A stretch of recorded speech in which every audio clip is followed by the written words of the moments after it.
Hey guys, this is Lala Legacy and welcome back to another episode of Symphonic Rain. So let's jump right back in. Torta sat down on the seat next to me and slid the bag I had left there one seat to the side. Huh? This! Torta was holding the score I had just been using and waved it in front of my eyes. It had probably slipped out of my bag. Is something up with the score? Is this the piece you're going to use for your recital? I guess. Is it complete? I guess. Hey!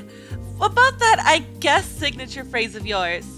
Could you please stop that, right? I'm working on it. You guess, right? Torta gave a resigned smile as she ended the topic with a joke. Hey! Can I have a look? Go ahead. I'll be having lunch in the meantime. Glancing sideways as I proceeded to gulp down the now cooled down risotto, I saw her focusing on listening to the melody inside her head. I finished my meal at the same time she finished reading the score. This is a pretty good piece. Thanks. For once, you did what you had to do, right? Or you did what you had to do, huh? Did you think I was wasting my time? Still, you haven't found a partner yet, right? Not yet. No matter how good your piece is. That's exactly what Miss Cordell said earlier. Did she? Well, she's absolutely correct. But why are you two suddenly so obsessed about this? We'll be entering December this week. You only have 2 more months, you know. Wait, this week? I think she means this semester or this year. Only? You sure don't know, or you sure don't mean. You sure you don't mean still? There we go. Damn sure. Oh well, I suppose I'll have lunch too. Go ahead. Torta unpacked her lunchbox on the table. So, do you have anyone in mind? Can't quite say I have absolutely no one in mind, I guess. In other words, no. Don't make hasty judgments. I could tell at least that much. No, I really have someone in mind. As she was stuffing her mouth with sandwiches, her face contorted in surprise, and she replied, Sure. Don't talk with your mouth full. Certainly you mean someone other than me? Yup. What? Do you really mean there is someone else? You certainly sound surprised. So who is it? Someone I know? No. I was kinda talking about that someone from the vocal department Miss Cordell would arrange for me. In the end, I was simply relying on Miss Cordell and not doing anything by myself. As I was searching for the right words to explain it to her, fully prepared for the wave of complaints, Torta laughed and said, Well, what do you know? You really did what you had to do. What I had to do, huh? What? Properly explain. Well, I said I had someone in mind, but it's actually not decided yet. Miss Cordell said that she would arrange a vocalist for me. Oh, before it's too late. Huh? Oh, I see. I see? What did you think it was? Nothing. Right.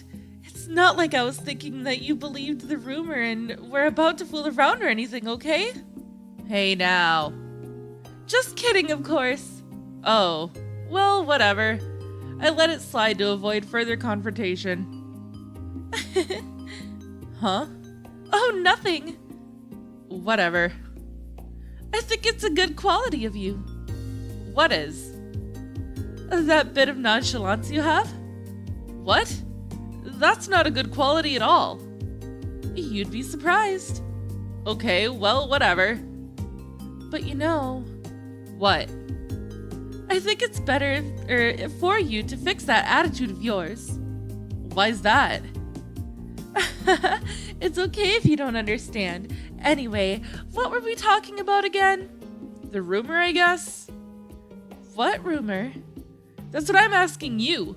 Weren't you the one rambling about some rumor, infidelity, and stuff? Oh, that rumor! Yeah, so what's it about? It's a pretty common story. A boy and a girl who hold their graduation recital together will be forever united. I think how it went. Ah, I guess any school has some kind of legend like that. True. Huh, you seem pretty indifferent about it. I guess. After all, people who match musically will fundamentally match on a personal level as well. After spending so many hours practicing with each other, it's only natural to start taking a liking to each other. Plus, you're working together with a common goal in mind. Exactly! Torta nodded in understanding, then broke a little smile. So, you don't care for it either. To the point where I haven't even tried to find a partner yet. And yet you're talking about it with such confidence. About what? The psychology of love. You said more than half of it yourself. And you sympathized with it. It doesn't suit you. You're one to talk. For the record, I do have a girlfriend. Sis doesn't count. You just started dating your childhood friend after all. I don't need someone who's never dated before to lecture me. And I don't need to be educated by someone who thinks he's a subject matter expert. Ending our quarrel on that note, we exchanged glances and started laughing. Torta and Ari, I could still vividly remember the times I used to live very close to my two childhood friends.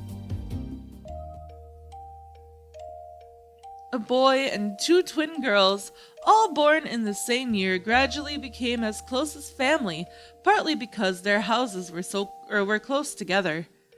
The boy happened to have the talent to play the fortel. The younger twin sister had a talent for singing. However, the elder sister didn't have any special abilities, which is why both families' parents found the younger sister to be most befitting to the boy. But one day, the boy started going out with the elder sister, which at least among the children became accepted as a matter of course. The two children with talents left for the city of music in pursuit of their dreams, while the girl left behind chased her own dream in the town she was born and raised. The pair of lovers were tied by weekly letters back and forth, which was their only connection over the unbearable distance. Considering one was in a town surrounded by the sea, while the other was in a town surrounded by mountains, this was all they could do. A long tunnel dug straight through the mountains was the only means of leaving this place. It took over half a day by train just to reach the next town. Such was the degree of distance between the two. You're lost in thought again. Oh, sorry. No, I don't mind. Anyway. Find a partner soon, okay? Got it. No, really. Really? Really. Miss Cordell said likewise. That aside, what about you? Me? Have you found anyone yourself? Nope. Listen now. Stop! Don't continue that. If you know what's best for you. Huh? What do you mean? Vocalists can perform solo, but since pairing with talented fortellists translates to better evaluations, few would choose to do so. What do you intend to perform solo? It's less stressful that way. Ah, I see. In addition, I already knew what she was going to say next. That was how close Torta and I had gotten over the years. If a certain someone failed to find someone, it'd be nice for him to have someone to fall back on, don't you think? Thanks. But that's no reason for you to not go searching, okay? I know. In a way, we were closer than lovers, which was exactly why it might be necessary to forcibly keep some distance. But realizing the reason I had been unconsciously avoiding Torta, I added this in a light tone to interrupt the air of intimacy. Vocalists get the freedom of choice. Not very fair, don't you agree? Absolutely not. After all, you're getting special treatment just because you have the talent to play the foretell. It's not like I want that. Besides, I might be special, but I haven't been working for it. I was just born with it by chance, right? That chance is what's important in this case. I'm just a rarity, that's all. Coming from you, that probably wasn't humility. That's what you actually feel. Amazing, really.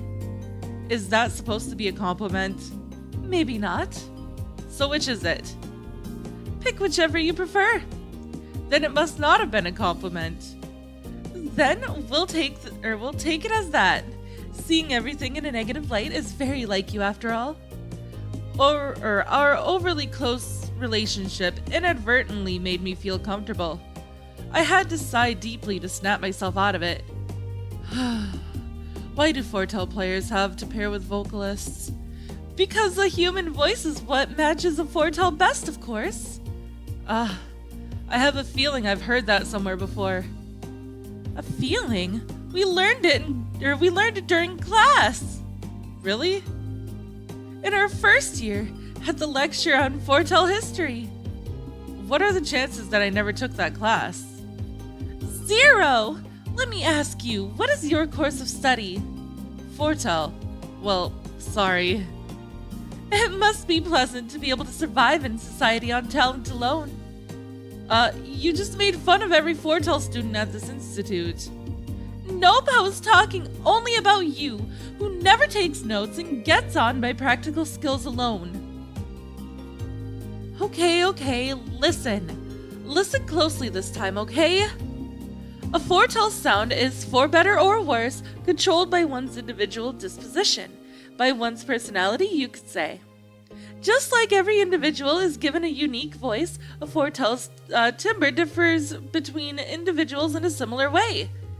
Also, it is easily influenced by the player's feelings and emotions at the time of playing. The foretell conveys emotion especially well, so an accompaniment of a song that does the same with with its lyrics, it makes for a great match, understand?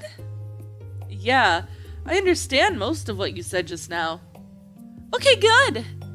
But that isn't much of a reason why only foretellers have to partner with vocalists, right?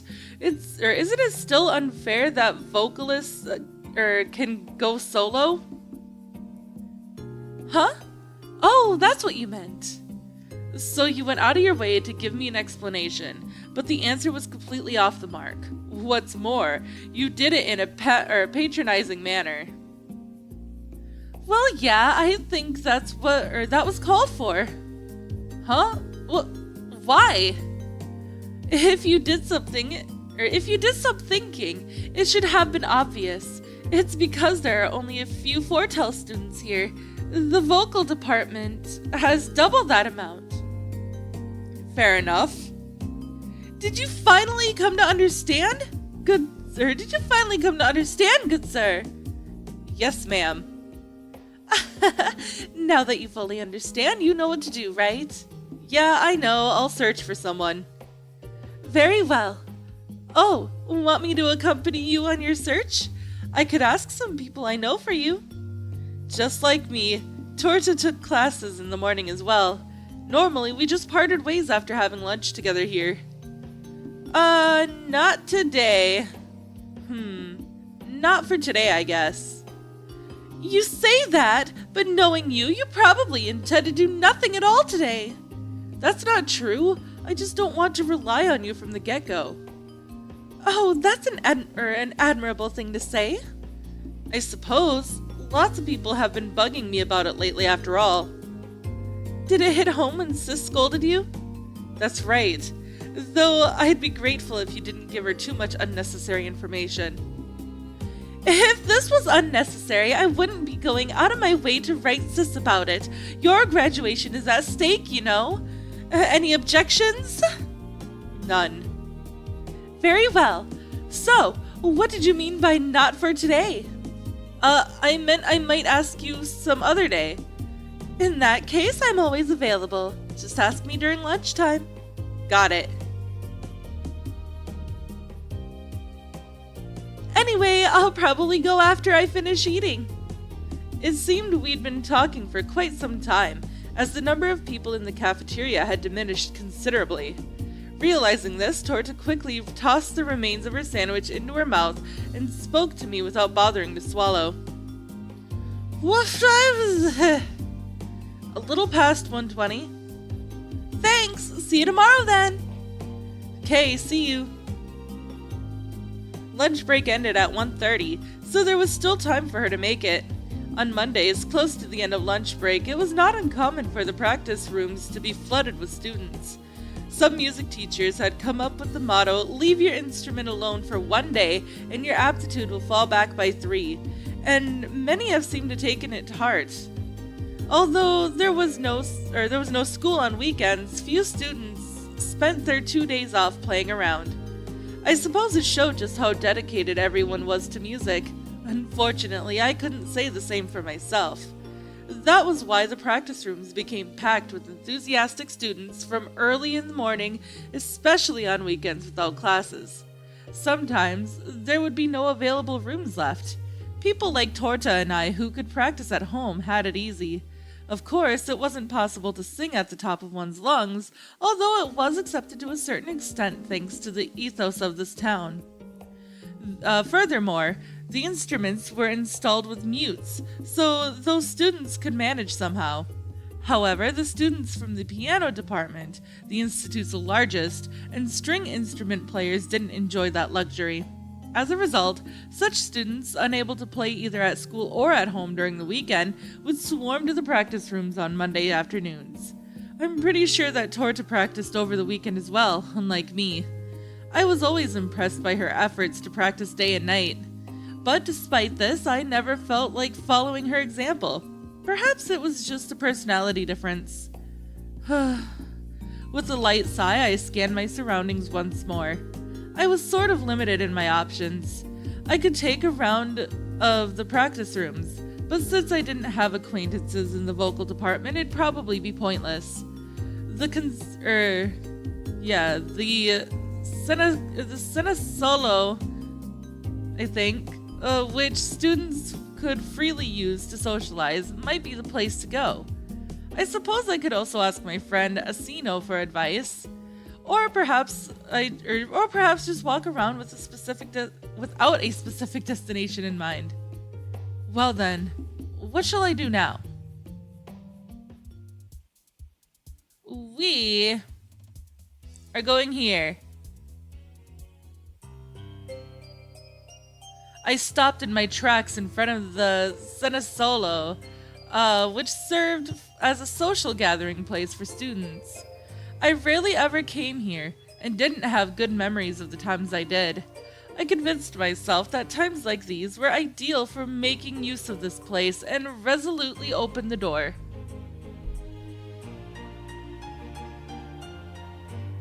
Inside, a number of students who were busy performing interrupted their performance and looked my way. Did they think an acquaintance of theirs had entered? I was sure the majority of students present this early were the diligent types who had their private lessons in the morning like me. I had my lessons in the morning for different reasons though. Hello. I lightly bowed my head. I recognized one of the students' faces from somewhere.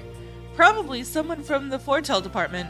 I was once again reminded of the non-existence of my social life at school. I decided to observe the developments in this room for a bit. As the student whom I recognized earlier glanced my way, he said some things to his friends he was performing with, and they soon resumed playing. He probably realized that it was pointless to try and start a conversation with me. In that case, I should just start talking to them. But despite realizing that, I just couldn't bring myself to do it. Just as their judgment was correct, my intuition should have been correct as well.